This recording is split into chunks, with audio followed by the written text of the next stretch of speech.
Salut à tous, j'espère que vous allez bien. Donc, petite vidéo mise à jour sur le Bitcoin et l'Ethereum. Bien sûr, avant de commencer, comme à chaque fois, je tiens à remercier la communauté. Merci énormément pour votre temps. Merci pour les likes, les commentaires. Ça fait vraiment plaisir.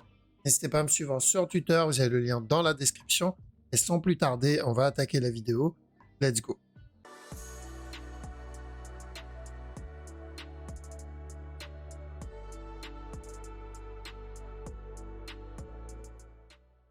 Alors, on commence avec Bitcoin. Donc, BTC, on a pump un peu et on est venu atteindre notre objectif. Donc, dans les précédentes vidéos, donc ça fait déjà pas mal de petits jours et semaines qu'on recherche la même direction. Donc, on a obtenu ce drop-là. On avait dit tant que ce bas n'est pas cassé, on cherche de l'achat pour revenir péter le top. Donc, ça, c'est ce qu'on privilégiait comme scénario. Donc, si c'est pas un running, ça allait être un plus gros regular flat, d'accord? Mais pour ça, on aurait largement le temps de le voir. Mais ce qu'on recherchait, c'était plutôt le running, objectif, casser le top. Donc ça, c'est bon, c'est fait, c'est validé. Maintenant qu'on a cassé le top, on commence à faire attention. Si vous avez remarqué, j'ai déplacé cette ligne. Donc ce bas-là, c'était pour trade et chercher le running flat. Maintenant que le running flat est validé, on cherche autre chose, d'accord? Parce que la structure est déjà terminée. Il va falloir attendre la suite. Donc, on a eu le push. On est toujours dans cette zone. Donc, comme on a dit, on attendait une réaction dans cette zone. On en a eu une petite avec le running qu'on a vu. Après, pour moi, ce n'est pas suffisant comme réaction. D'accord? C'est un petit flat 1 heure. Moi, ce que j'attends, c'est une réaction sur du weekly. C'est toujours possible. Donc, je le répète encore une fois ici, pour ceux qui tradent surtout le moyen et long terme, parce que court terme, on prend nos moves comme on l'a fait en petit time frame. Mais pour du moyen et long terme, faites très attention dans cette zone, parce que si on doit avoir une réaction là-dedans, ça va être, voilà, ça sera en tout cas une grosse réaction. Donc, sauf si il explose demain, par exemple, on a la news, une vraie news sur l'ETF Bitcoin, et ça fait pump le BTC et on sort de cette zone. Bon, là, c'est une autre histoire. Là, c'est qu'on reprend du momentum et il y a de bonnes chances qu'on revienne tester directement le top. Mais si la news fonctionne dans l'autre sens, ça peut être le départ de cette réaction, d'accord, donc dans cette zone. Donc, on fait attention ici. À chaque nouveau plus haut qu'on va avoir, c'est un risque d'un retournement qu'on peut obtenir. D'accord? Donc, je répète, à chaque nouveau plus haut qu'on va avoir, c'est un risque d'un retournement. Retournement, que ce soit un gros drop ou un plus gros flat, peu importe. Mais on peut avoir une zone qui va traîner ici pendant un petit moment. Donc, tant qu'on n'a pas cette news, on doit rester vigilant. Surtout ceux qui tradent, en ce qui concerne la news, surtout ceux qui tradent en petit time frame, faites attention aux mèches qu'on peut obtenir. D'accord? Il suffit d'une petite fake news, on peut avoir ce genre de mèche dégueulasse. Ok? Donc, soyez vigilants, donc bien gérer les break-even, bien gérer vos stop-loss, surtout en petit TF, tant que cette histoire de TF n'est pas passée. Et donc, sur la petite time frame, donc on sait que le long terme, weekly, la direction est toujours la même, c'est-à-dire en mode investissement, mon objectif est toujours le même, c'est-à-dire revenir tester ce top-là. D'accord? C'est à partir de là où je vais commencer à prendre des profits. Prendre des profits ici pour mon bag invest, ça n'a pas de sens. Cette zone, on l'a déjà dit, pour moi, c'est une zone où je vais cumuler. Donc, à chaque correction, je vais cumuler. S'il m'en donne une autre ici, ça sera une opportunité pour rentrer, pour cumuler. Et une fois le top cassé, là, je commence à prendre des TP. S'il décide de me donner un plus gros flat, pour je ne sais quelle raison, il revient tester le dernier plus bas pour un plus gros flat, c'est une occasion pour cumuler. Donc ça, c'est pour l'investissement, parce que ça ne me dérange pas d'attendre 2, 3, 4, 5 ans ou plus s'il le faut. D'accord? Parce que l'objectif, c'est revenir tester le dernier plus haut. Maintenant, pour le trading, c'est différent. Et c'est là où j'ai dit, ceux qui sont en mode trading moyen, long terme, ici, c'est une zone de TP. D'accord? Si on est rentré donc dans le précédent point d'entrée daily, ça, c'est une zone de TP. On prend jamais 100% des TP, on laisse toujours une partie tourner au cas où on reprend du momentum. D'accord, mais c'est une zone de TP. Ceux qui n'ont pas pu rentrer dans le trade, ça peut être une zone pour rentrer, mais dans ce cas-là, ça sera plus de la petite time frame. D'accord? Exemple, le running flat qu'on a eu. Ça, c'était notre opportunité pour rentrer. On en a eu d'autres en plus petit time frame, mais en 1 heure ici, ça, c'était notre dernière opportunité. Okay? Donc, à partir de là, en petit time frame 15 minutes, parce que faire du forecast sur une structure qui est déjà terminée, ça n'a pas d'intérêt. D'accord, la structure est déjà partie. On cherchait de l'achat, objectif, venir péter le top, c'est bon, l'achat on l'a obtenu et l'objectif on l'a atteint. Donc on est obligé d'attendre une autre opportunité, d'attendre une autre structure qui se développe. Et si je regarde ici, j'en ai pas. On en a eu une petite en petite time frame, d'accord. La dernière opportunité qu'on a eue, ça a été celle-ci, le regular flat, le A, le B et le C. Donc on cherchait de l'achat ici.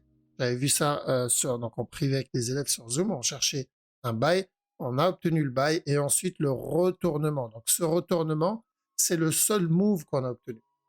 Et je fais quoi à partir de là? Bah, je repars au moment où on a eu l'équivalent. Si vous vous rappelez, c'était ici.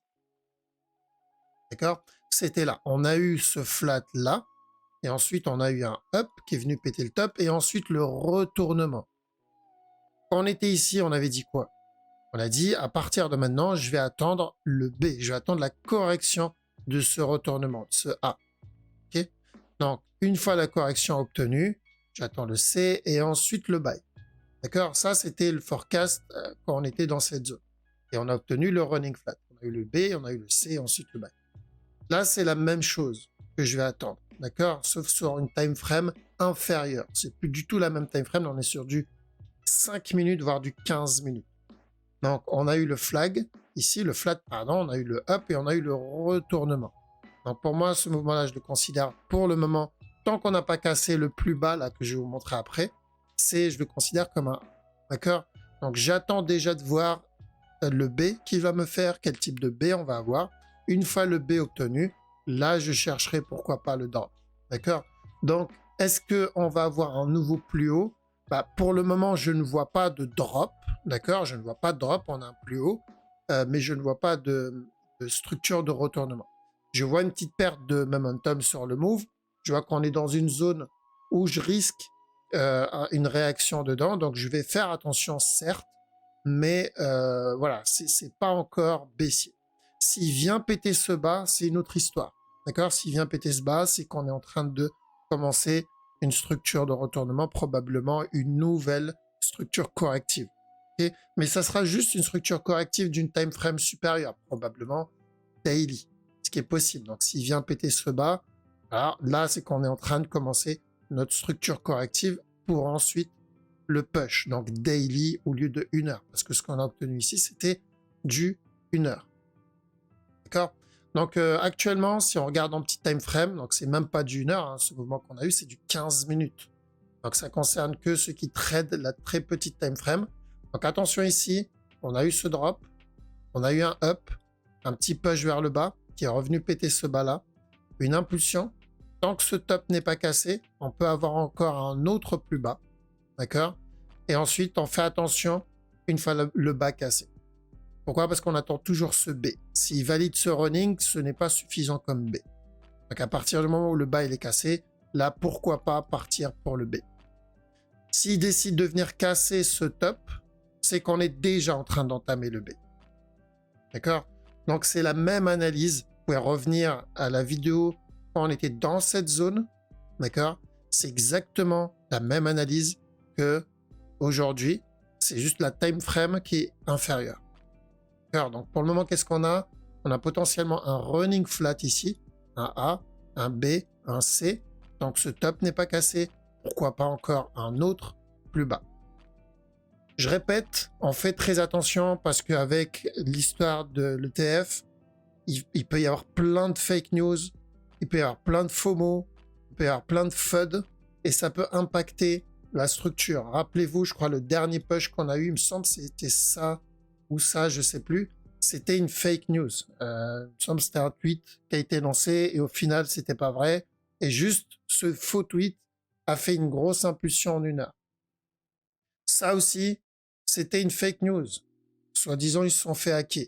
Donc, la crypto, voilà, c'est des choses qu'on peut avoir en crypto, on peut avoir des fake news et il peut y avoir quelques sentiments et il peut y avoir quelques mouvements très agressifs dus à ces sentiments, donc à ces fake news. Donc, on fait attention, ça impactera probablement plus, en tout cas, la petite time frame que la grosse time frame. Donc, on peut trade ça, mais on reste très vigilant. On gère bien nos BE et nos stops. D'accord? Donc, petit running, tant qu'on n'a pas pété ce top, ça c'est notre A, ça c'est notre B, on va mettre avec des flèches. Hop, ça c'est notre A, ça c'est notre B, on cherche le C, une fois le C terminé, encore un autre plus bas. Si le top est cassé, on peut partir du principe qu'on a déjà entamé notre B. D'accord? Donc pour le moment, on considère que ce qu'il fait, c'est le départ d'une nouvelle structure corrective, okay, d'une nouvelle structure corrective, mais ce n'est que le départ. On va devoir attendre encore un peu et ensuite prendre le prochain move comme on l'a déjà fait. Uniquement la cassure de ce bas-là qui va nous indiquer si on est dans une structure corrective plus grande. Pour le moment, ce n'est pas le cas, donc il n'y a pas besoin de paniquer par rapport à ce qu'on voit ici. ETH, on est venu casser le top, d'accord? Donc, on a la petite ligne ici. On a dit tant qu'on n'a pas cassé ce bas, on fait attention pour un potentiel running flat et revenir péter le top. Ou sinon, un plus gros flat, d'accord? On aurait pu avoir un plus gros flat et ensuite casser le top. Donc, l'objectif était le même. C'était de l'achat, quoi qu'il arrive, sur l'Ethereum. Donc là, c'est fait, le top est cassé. Donc, bon, pas grand-chose à faire sur la grosse time frame. On surveille la petite time frame si on a quelque chose. Bon, là, actuellement, j'ai rien. Donc, si je suis déjà dedans, bien sûr, je prends des TP à la cassure de stop, je monte mes break-even et je laisse le reste tourner. D'accord? Nous, le dernier setup qu'on avait vu, si vous regardez, je crois que c'est la dernière vidéo ou l'avant-dernière vidéo, c'était là-dedans. On avait dit, on cherchait de l'achat ici. Donc, ceux qui ont pris le buy dans cette zone, c'est le moment de prendre des TP ici et de monter le break-even, d'accord? De mettre son stop en profit ou en BE. Alors, mais là, il n'y a rien à faire. J'ai rien à faire sur cette structure. En daily, le mouvement n'a pas changé. On est toujours dans la même zone. Donc, certes, j'ai une petite perte de momentum, mais c'est vraiment beaucoup trop tôt pour indiquer un retournement ou autre. Je vois pas de retournement actuellement. Et j'attends un autre setup si je veux rentrer à l'achat ici. Il a donné un petit running en petite TF. Je ne sais pas s'il a cassé le bas. Il n'a pas cassé. Donc potentiellement le running ici. Et ensuite la cassure du top. D'accord? Il a donné un petit flat ici aussi. Et ensuite la continuation. Donc il donne quelques setups en espérant qu'il va en donner un autre si on veut, on va dire, réinjecter dedans. Mais là, je ne rentre pas si je ne suis pas déjà dedans. Mais je prends des profits si je suis déjà dedans. BNB, je cherche minimum un running et ensuite, voire même casser le top. Donc minimum un running. Si c'est un running, on aura encore un autre plus bas et ensuite le buy. Ou sinon, carrément revenir péter le top. Donc ce que je garde en tête, c'est ça. Je veux la cassure du top et j'attends juste que la correction soit terminée. D'accord? Personnellement, je préférais qu'il me donne d'abord le running. Bon, maintenant, c'est pas moi qui choisis. Donc, je préférais qu'il me donne ça avant le buy. Mais bon, je ne choisis pas. Donc, tant qu'on reste dans ce range, BNB, je veux un petit, on cherche encore un autre plus haut. Le DOT, alors le DOT, on sait tous qu'on est dans le A. Pour le moment, on est clairement dans un A. Donc, ce qu'il nous donne ici, c'est l'équivalent de ce qu'il a donné ici. Et donc, on attend le B. C'est un peu aussi comme ce qu'on a sur le Bitcoin, d'accord, là-dedans, mais en 15 minutes, alors que le DOT, c'est plus une structure 1 heure, voire même peut-être plus. Donc, attention, ça, c'est notre premier move. Ce qu'il donne ici, c'est une correction. Donc, j'attends que cette correction se termine et revenir tester le bas encore une fois, d'accord? Donc, on est dans une correction. Ce qu'il donne ici, c'est une structure corrective. Donc, ou il vient tester le top encore une fois, il drop, ou sinon il coule, il teste le bas, et ensuite on a le up avant le drop. Donc, ou un running flat, ou un regular flat. Ça, je ne serais pas étonné de voir le DOT revenir casser le bas, encore une fois. Et à chaque nouveau plus bas, d'accord, on n'oublie pas que ce soit pour un regular flat, que ce soit pour un running flat, que ça ne change pas le fait que ce mouvement-là, pour nous, c'est un A. Une fois le A terminé, on cherche le B, donc de l'achat point B. On va répéter la même chose que là. Une fois le A terminé, on cherche le B. Une fois le B terminé, on cherche le C et après la continuation. On cherche le C et après la continuation. D'accord? Une fois le A, le B et le C terminé, on cherche la continuation. Donc on est juste en train de corriger. Pour moi, le dot, c'est encore haussier. Il est juste en train de range. Une fois le range fini, là, on pourra se placer. Même chose sur EGLD. Donc, je ne m'attarde pas sur cette analyse parce que là, c'est exactement la même. Pour moi, ça, c'est un A. Ça, c'est un B. Il finit le C. Il est en train de finir le C, pardon. Donc, revenir tester le bas. Et à chaque nœud plus bas, là, je cherche un retournement. Alors, donc, oui, pour le moment, ça ressemble à un petit buy. Mais même s'il me donne ce push, tant que ce top n'est pas cassé, je dois faire attention. Encore à un nouveau plus bas. Et sur la time frame au-dessus, même chose que son cousin. Donc tout ça pour moi c'est un A. J'attends le B, ensuite le C avant le buy. D'accord? Le A, le B, le C et ensuite le buy. Le A, le B, le C et ensuite le buy. D'accord? Bon, ici on attendait un B, C un peu plus complexe, mais le plus propre ça a été celui-là. D'accord? Mais en plus grand. On veut un truc un peu plus grand. B, C et ensuite le buy. Donc pour le moment, on n'est que dans le A. Et ceux qui traitent l'interne, attention au running. Up et encore un autre plus bas. Donc on reviendra tester le bas encore une fois. Seul, c'est pareil que ses cousins aussi. Donc lui, on n'a pas cassé le bas. Ouais. Donc le gros move, c'est comme pour le BNB, c'est de l'achat. D'accord? Pour nous, il est juste en train de range. Si on prend du recul et qu'on regarde bien, donc, ce qu'il donne là, c'est un range, c'est une correction. Ça ressemble à ce qu'il a donné ici. Ça ressemble à ce qu'il a donné là-dedans. D'accord? Donc, continuation. C'est des structures de continuation. Sauf c'est une time frame supérieure. Quand on a réussi en petite time frame. Donc, voilà, c'est une structure qu'on connaît. C'est quand c'est relativement propre comme ça, je pense que ça devrait être simple à prendre. Maintenant, pour l'interne, est-ce qu'on va avoir un B déjà fini et le buy tout de suite ou un B en cours, c'est-à-dire ça c'est notre A, on va avoir un B ici, un C et ensuite le buy. J'irai plutôt pour ce scénario par rapport à ce qu'il est en train de donner actuellement. Ok? Mais quoi qu'il arrive, l'objectif c'est à chaque nouveau plus bas, on tente les buy setup. Donc attention ici, on peut avoir le A, le B, le C, encore un drop et on recherchera de l'achat à la cassure du bas tant qu'on reste dans la même zone. Donc buy sur le sol. Ici, on cherche le running aussi. C'est la même analyse que le GLD. Donc, attention à ça. Dans les précédentes vidéos, donc on avait dit quoi? Je cherche de l'achat et ensuite de la vente. Bon, le buy, on l'a eu. Maintenant, on cherche le petit sell. Une fois le sell obtenu, là, on pourra chercher le retournement pour le plus gros B. Pour nous, ça, c'est un A qu'il est en train de donner. Prochain objectif, c'est un B. Ensuite, un C. Et là, le retournement. Donc, oui, en daily, pour moi, c'est haussier. Mais en petit time frame, on est dans un range, on est dans une correction, donc il faut faire attention. 15 minutes, 1 heure max, running. D'accord? Le même running qu'on cherchait, up, et ensuite, encore un push. Le Litecoin, alors Litecoin, pour moi, ça ressemble vachement à un regular flat. Ok? Donc, on avait dit dans les précédentes vidéos, on cherchait de l'achat ici. Ça, c'était un flat. On cherchait de l'achat pour revenir tester le top. Et à la cassure du top, on fait très attention au regular flat.